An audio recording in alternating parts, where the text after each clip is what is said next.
मेरे प्यारे दोस्तों, मैं कर्णवीर और पुनः आप सबों का अपने YouTube चैनल मैथ स्पेशल पे स्वागत करता हूं।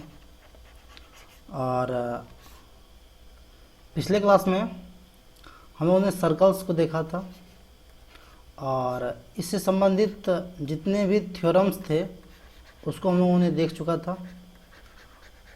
और उस पर जो आधारित सवाल हैं उनको हम लोग इस वीडियो में देखेंगे। तो आइए चलते हैं कुछ सवाल की ओर। मैं कोशिश करूंगा कि सवाल के साथ साथ आपका जो थ्योरम्स है उसको भी देखता चलूँ, इंगित करता चलूँ। आप जो डायरेक्ट इस वीडियो को देख रहे हैं, अगर इसके थ्योरम्स को देखना चाहते हैं तो इसके पहले मैं 2 और वीडियो अपलोड कर चुका हूँ, सर्कल थ्योरम 1 और सर्कल थ्योरम 2। तो आप जाकर उनको देख लीजिए ताकि ये वीडियो आपको क्लियरली समझ में आए, यहाँ का कॉन्सेप्ट आपको समझ में आए। ठीक है, तो आइए चलते हैं अब सवाल की ओर। आज का पहला सवाल है, देखिए स्क्रीन पे आ गया है कि सवाल है कि एक वृत्त की जीवा 10.1 सेंटीमीटर है, तदनुसार वृत्त की त्रिज्या कितनी होनी चाहिए। इसके लिए 4 ऑप्शंस हैं। 5 सेंटीमीटर, 5 सेंटीमीटर से बड़ी, 5 सेंटीमीटर से बड़ी या उसके बराबर, 5 सेंटीमीटर से कम। देखिए भाई, पहली बात हम लोग मतलब पहले ही जान चुके थे कि एक्चुअल में जीवा क्या होती है। तो कोई भी सर्कल है तो जीवा उसमें से उसके परिधि के किसी भी 2 बिंदु को अगर मिला देते हैं, जैसे मान लीजिए अगर ये इसका जीवा है, राइट, किसी भी वृत्त की जो सर्वोत्तम या सबसे बड़ी जीवा जो होती है वो उसका व्यास कहलाता है, जो कि उसके केंद्र से गुजर रही है या गुजरती है। चूँकि जीवा का लंबाई दे दिया है 10.1 सेंटीमीटर, इसका मतलब ये हुआ कि इसका जो व्यास है वह इससे बड़ी होनी चाहिए, 10.1 सेंटीमीटर से बड़ी होनी चाहिए, जो कि इसमें से ये तो कहे 5 सेंटीमीटर, ये तो खैर नहीं होगा। ये अगर 5 सेंटीमीटर से बड़ी है उसके बराबर, ये भी नहीं होगा, और कम तो खैर होगा ही नहीं। इसका मतलब है 5 सेंटीमीटर से बड़ी होनी चाहिए उसकी त्रिज्या। ठीक है, अगर 5 सेंटीमीटर से बड़ी होगी तब इसका जो व्यास होगा वो 10 सेंटीमीटर से बड़ा होगा, और तभी ये जीवा पॉसिबल है, अदरवाइज पॉसिबल नहीं है। तो इस प्रकार हम लोग का आंसर क्या हो गया भाई, हम लोग का आंसर हो गया कि एक वृत्त की जीवा जिसकी लंबाई है 10.1 सेंटीमीटर, तो उसका जो वृत्त का त्रिज्या है वो 5 सेंटीमीटर से बड़ी होगी। इसका टोटल कॉन्सेप्ट हम लोग मतलब इसके प्रीवियस वीडियो जो है उसमें हम लोग देख चुके हैं। आइए नेक्स्ट सवाल देखते हैं। नेक्स्ट सवाल है कि संलग्न चित्र में त्रिभुज ए बी सी एक समद्विबाहु त्रिभुज है जिसमें ए बी बराबर ए सी और कोण ए बी सी 50 डिग्री है, तब कोण बी डी सी का मान बताइए।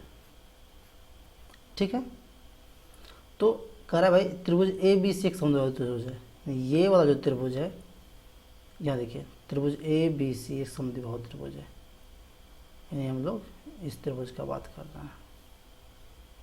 ठीक है, इसमें कह रहा है ए बी और ए सी बराबर है, यानी ये रहा आपका ए बी और ये रहा ए सी। ठीक, चलिए अगर ये ए बी और ए सी बराबर है तो इसके आधार के कोण भी बराबर होंगे, ये कोण और ये कोण बराबर होंगे। कह रहा है कोण ए बी सी 50 डिग्री है, ए बी सी अर्थात ये 50 डिग्री है। अब जब ये 50 डिग्री है तो ये भी 50 डिग्री होगा, और जब ये दोनों 50 डिग्री है तो त्रिभुज के तीनों कोणों का योगफल 180 डिग्री, अर्थात ये कितना हो जाएगा, इसका हो जाएगा 80 डिग्री। पूछ रहा है कौन बी डी सी का मान बताइए, बी डी सी। तो एक थ्योरम पढ़े थे कि किसी एक जीवा पर स्थित वृत्त के परिधि पर बने सभी कोण का मान बराबर होता है। इसका मतलब है, देखिए तो ये बी सी जो जीवा है इस पे ये कोण बना है बी ए सी, और इसी पे कोण बना है बी डी सी। जब ये 80 है तो इसका भी मान कितना हो जाएगा भाई, 80 डिग्री। देखिए क्या है कि इस मतलब ये सारा थ्योरम्स हम लोग प्रीवियस क्लास में देख चुके हैं, ठीक है। तो अगर आपको ये समझ में आ गया तो ठीक है, अगर नहीं आया तो आप एक बार पिछले वीडियो को देखिए, शायद बेहतर तरीके से समझ में आएगा। ओके, नेक्स्ट सवाल देखते हैं कि एक वृत्त का केंद्र ओ एक वृत्त का केंद्र है और चाप ए बी सी ओ पर 130 डिग्री का कोण बनाती है। तदनुसार यदि ए बी का पी तक विस्तार कर दिया जाए तो कोण पी बी सी कितना होगा। चलिए आइए सबसे पहले हम लोग एक सर्कल खींच लेते हैं, ठीक है। कह रहा है इसका केंद्र ओ है, चलिए यहाँ इसका केंद्र ओ है। ए बी सी ओ पर 130 डिग्री कोण बनाती है। मान के लिए यहाँ है ए, यहाँ है बी और ये है आपका सी, ये 130 डिग्री का कोण बनाती है। कह रहा है यदि ए बी का पी तक विस्तार कर दिया जाए, यानी ये जो ए बी है इसको आप पी तक लेके जाइए, मान के लिए यहाँ पी है, तो कोण पी बी सी का कितना होगा, पी बी सी, ठीक है। अभी तो हम लोग कुछ नहीं किए हैं, सिर्फ सवाल को डिस्कस किए हैं, ठीक है। ये मेरा ओवरऑल सवाल है कि 130 डिग्री है तो इस कोण का मान बताइए, ये कोण। चलिए अब यहाँ से ये बिल्कुल आसान सा कॉन्सेप्ट है, इसमें कुछ करना नहीं है। अगर हम लोग थ्योरम्स लगा दें तो सीधा सा कॉन्सेप्ट था क्या कि ये जो चाप है ये केंद्र पर 130 डिग्री का कोण बनाता है, तो अगर हम इसको इधर कहीं भी मिला देंगे तो परिधि पर इससे ज़्यादा कोण बनेगा 65 डिग्री, ठीक है। और चक्रीय चतुर्भुज में जो बाह्य कोण होता है उसके सम्मुख आंतरिक कोण के बराबर होता है, अर्थात अगर ये 65 डिग्री है तो इसका वैल्यू 65 डिग्री ही होगा, ठीक है। मुझे उम्मीद है कि आपको समझ में आ गया होगा। या फिर आप उसको एक दूसरे तरीके से भी सोच सकते हैं, अगर आपको बाय द वे थ्योरम्स याद नहीं है तो फिर आप क्या कर सकते हैं वो एक बार देख लीजिए। मान के लिए आपको थ्योरम्स याद नहीं है और सेम चीज़ हम लोग यही करने वाले हैं। ये आपका ए है, इधर एक बी ले लिए और ये आपका सी है, ये 130 डिग्री है और हम बात किए हैं इस कोण का, राइट, ये कोण। तो आप क्या कर सकते हैं, एक रचना कर दीजिए। अगर ये 130 डिग्री है, अगर रचना कर देंगे से मिला दीजिए, और ये 30 है तो ये 65 डिग्री होगा। अब ये चक्रीय चतुर्भुज में क्या होता है भाई, 180 डिग्री का मान होता है ना जी, सम्मुख कोणों का योगफल। अगर ये 65 डिग्री है तो ये कितना, 115 डिग्री। अब देखिए एक रैखिक समीकरण युग्म, अगर ये 115 डिग्री है तो पुनः ये 65 डिग्री। अगर आपको ये थ्योरम्स याद है तो ठीक है, अगर नहीं है तो आप ऐसे भी सोच सकते हैं, ठीक है। नेक्स्ट सवाल देखते हैं। एक वृत्त के परिमाप तथा व्यास का अंतर x एकक है, x इकाई है, तदनुसार उस वृत्त का व्यास कितना है, ठीक है।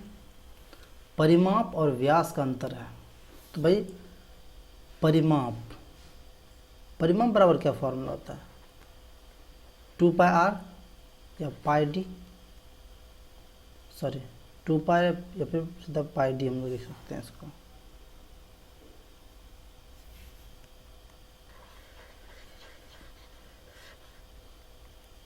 ये लिखते हैं परिमाप बराबर लिख सकते हैं 2πr, या फिर अगर हम लोग डी के फॉर्म में लिखें तो इसको पाई डी कह सकते हैं, यानी 2r बराबर डी होता है ना जी। और चूँकि व्यास है तो व्यास तो खैर डी है, ये है, और इसका अंतर x दिया हुआ है, अर्थात अगर हम लोग क्वेश्चन से देखें तो क्या कह सकते हैं कि पाई डी माइनस डी का जो अंतर है वो दिया हुआ है x। अगर देखिए तो दोनों में d कॉमन है, क्या d को बाहर कर लीजिए तो क्या बच गया, π-1 बराबर x। और चूँकि व्यास निकालना है अर्थात ये मुझे d चाहिए, तो d बराबर क्या कर सकते हैं x बटे π-1, अर्थात ऑप्शन ए। उम्मीद है कि अभी हम लोग जितने भी सवाल उसको देखे उनमें से सभी का कॉन्सेप्ट क्लियर हो गया होगा। और अगर आपको कोई भी प्रॉब्लम्स हो तो आप कमेंट कर सकते हैं, या फिर अगर आपका कोई सुझाव हो तो वो भी सादर आमंत्रित है। तब तक अपना ख्याल रखिए, धन्यवाद।